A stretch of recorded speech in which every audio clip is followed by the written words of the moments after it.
Out of all the AI tools, that's the one that is tied directly to the Chinese Communist government, and it can take over functions of your computer or especially of your phone. I'm using like 20, 30 times a day. I just alt print screen, keep throwing it into checklists to go do and where to go find it. I've seen AI slow down as I've used it more throughout the day for specific topics. I love it, but yet I hate it. So it's a love-hate relationship personally. We did a video on who owns your clone. And so if you create a clone using the available software, the question is, who owns it? If you do make a clone, I would take Daniel's advice and work with an attorney and amend the contract to make sure you own your own content.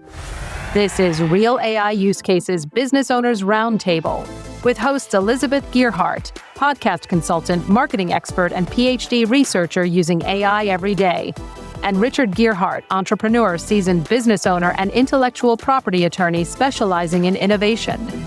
Here's how real companies are using AI right now. This is called Real AI Use Cases Business Owners Roundtable. So what I want to do is ask each person here one way you're using AI right now, and then I know you're all using it in multiple ways. Daniel Burrus with Burrus.com, that's Burrus.com. What is one way you're using AI in your business right now? Well, for quite a few years, I have an award-winning, I'm happy to say, learning system called the Anticipatory Organization.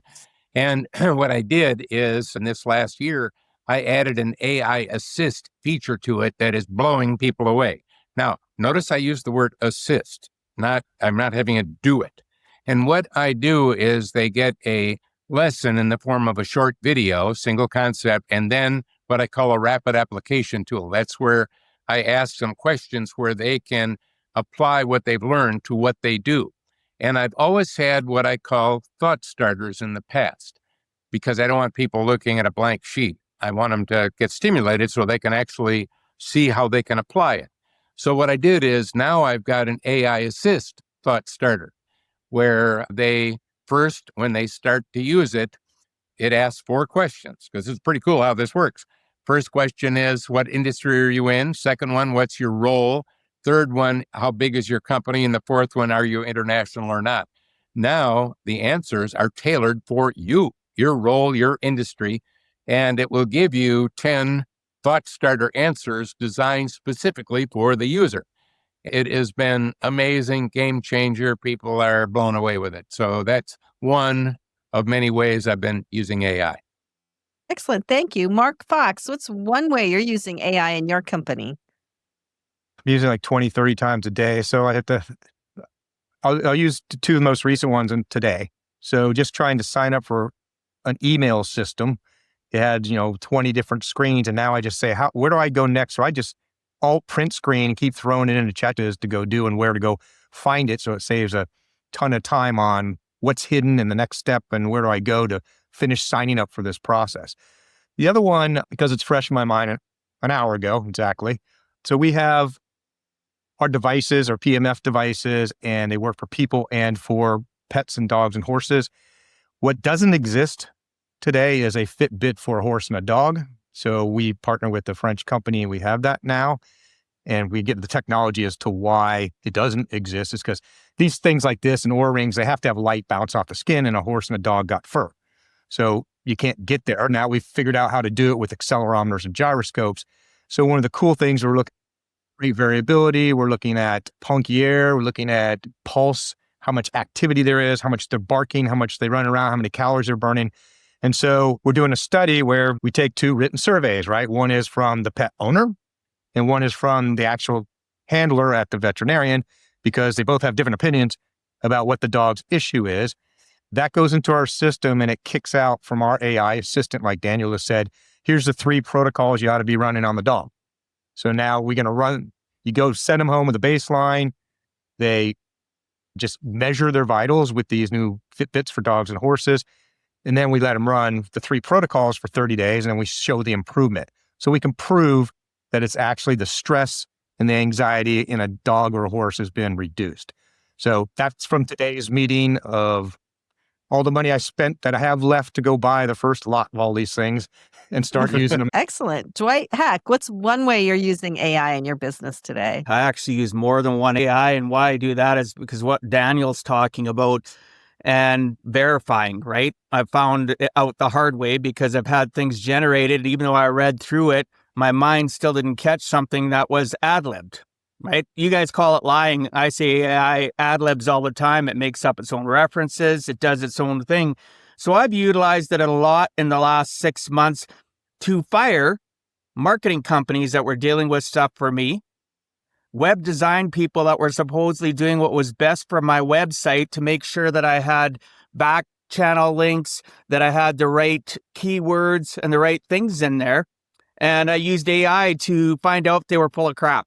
So I literally couldn't see why I was spending all this money on marketing over the last few years, over 80 grand, and not got a client out of it. Yet I was given that facade that they were professional. I was given them as a referral, and I used AI to break down the facade, right, of these companies. I had it analyze my web pages. I had it analyze even how I put my podcast onto my web page. I had it analyze the wording of how I was instructing or doing my workshops to catch little nuances that might cause people to not want to engage, right? That call to action. So I've used it to get rid of marketing companies. I've used it to take over it myself in a very efficient way. So now I've saved that money that's going to other places in my business, and I've let AI help me, obviously, like Daniel says, assist, not do, right?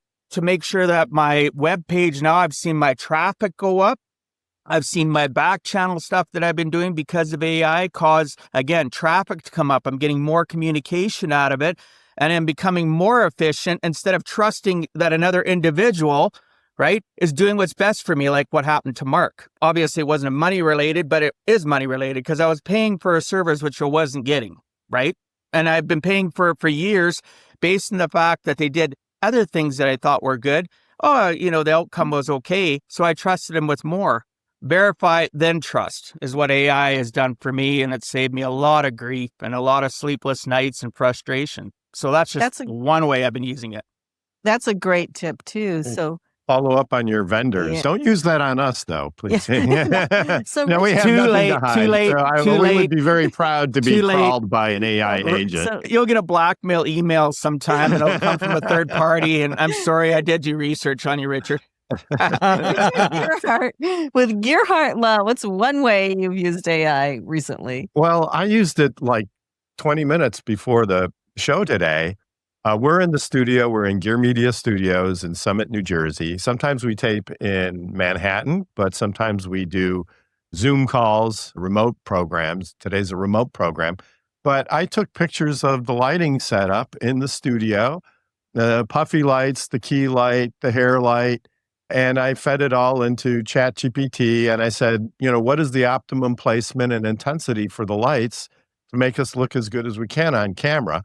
Well, there are some things that the lighting won't change, but by using ChatGPT and then taking pictures of the monitors, the way we look, I was able to fine tune the lighting, and I think it turned out pretty well, don't you? I think it turned out Yeah, great. it was Yeah, good. I love these lights Richard put behind us. Like he's the one in charge of all the tech stuff for the studio. Because Yeah, I'm the Passage to Profit geek. For me, Elizabeth Gearhart with Gear Media Studios. Like someone else said here, I just go to it all the time. I use it every day for everything. Who doesn't anymore? And the thing is, it's not just ChatGPT and Perplexity and Claude and Google Gemini anymore. Like it's in practically every software program you use, right? So I use Canva. It has its own AI image generation. I use Descript to edit videos, and this is so funny. It's got its AI. It calls it Underlord. But the way I use it this week is I feel like my YouTube videos, they're doing okay on YouTube for this particular segment. But I asked it, how can I increase viewership? And it said, start with a good thumbnail, start with a good title, which I get help from AI for all of those. Although sometimes the ones I make up myself are even better. But so, you have to use your own judgment. But I did put a video through and it said, make YouTube shorts. So I put one of the videos through, and you kind of have to use Gemini for this because it's the multimedia one. It works the best for this kind of stuff. And I said, identify places where I can pull out clips. I had tried doing it with Descript and it didn't work very well. And I said, now how can I get Descript to make these show up the right way? Because when I did it for Descript, it showed like half a person's face. But Gemini told me how to center their face in the clip. So I'm going to go through and pull out these 3 clips and put them on YouTube Shorts. And I have the timestamps now, so it'll be pretty easy to do in Descript if you know how to use the software. So that's my most recent use of it, among others. I do want to open it up for a roundtable. So what do you guys think are some of the best ways to use it and the most exciting and good for businesses to actually improve your bottom line? I won't name it, but one of the best AIs for doing graphic design and stuff, they charged me $1,000 3 times in one day, right? So it said you had to upgrade 1,000, you had to upgrade 1,000, you upgrade 1,000. So I'm like, all right, stop. What are you guys doing? And they're like, instead of explaining it to me or your system screwed up, it's like, never mind, we'll just cancel your subscription. We're charging you too much. So I'm like, so that's super advanced AI with the dumbest business model in the world. Didn't explain to me why I just spent $3,000 to make 3 pamphlets. It's like, so I can't, let them cancel that one. So it's like, there's got to be some common sense stuff too with the business model that goes with all this AI. And somebody on the back end should be shot for not contacting me or coming up with a solution. Instead, just going, I don't need you as a customer anymore. I use Manus as an AI agent, and it wants you to buy tokens all the time, and it draws you in. And so that's a real risk, Mark, isn't it? I wasn't going to mention it, but you brought him up. It was Manus. It was Manus. Yeah. Yep. Charged me And $1,000 and $1,000 and $1,000. Yes. yeah. And so I have my website on there. I'm not doing as much with it as I used to, though. And it's glitchy too, but I do think it does beautiful design work, right? It does. So, but yeah, I had the same experience. Oh, buy more tokens. Wait, buy more tokens, buy more tokens. And as Lord's the people are same listening, thing. get it together. Underlord's the same for Descript. It is garbage. For example, I was working on a podcast last night when I got home from a meeting. The week before, it did the same process. I even had the same words because I had saved them. I'd finally found a script I could give it, told it to do it 3 different times. Then all of a sudden, it kept on screwing it up no matter what I said to it. All of a sudden, bing, you're out of tokens, right? You got to buy more. I don't know if you've had that in the script. It's the worst AI I've ever dealt with for being consistent. So they've got us by the short and curlies. If you pay $20 a month, for example, when you're Is dealing that a Canadian phrase, by the way? Yes, No. absolutely. But I don't have any of that. But anyway, we won't get into specifics of the hair. But at the end of the day, you're paying $20 a month for, let's say, for Claude. You're paying $20 a month for ChatGPT, and then you go to the more advanced. You get more the more you pay. I've seen AI slow down as I've used it more throughout the day for specific topics. It's not giving me the quick responses. So I thought, for this one AI, I won't say the name. I ended up paying for the pro plan. It still hit a brick wall. It just was 30% longer. It give me a little bit more time. But yet I love it, but yet I hate it. So it's a love-hate relationship personally. Okay, Daniel, you're on. All right. Well, first of all, very quickly on Manus, out of all the AI tools, remember, I'm an advisor to the Joint Chiefs and the DoD on AI and so on. That's the one that is tied directly to the Chinese Communist government as well as other things. And it can take over functions of your computer or especially of your phone. Be very careful. When I use Manus, I use it on a burner laptop. Because because it's good. It does great things. That's the seductive part, but there's a darker side to it. So I'm just putting out a little word of caution, kind of be careful. Now, let me give you some things that can help. Instead of giving you 1 or 2 tools, I'm kind of unusual in that I've actually used over 1,200 AI tools. And you've seen lists of good tools. Here's the top 5. Here's the top 10. By the way, I've tried all those. Some of them are junk. People are just spreading around the lists, not even having tried them all. So here's what I'm going to do for everyone right now. I've created a free resource for you.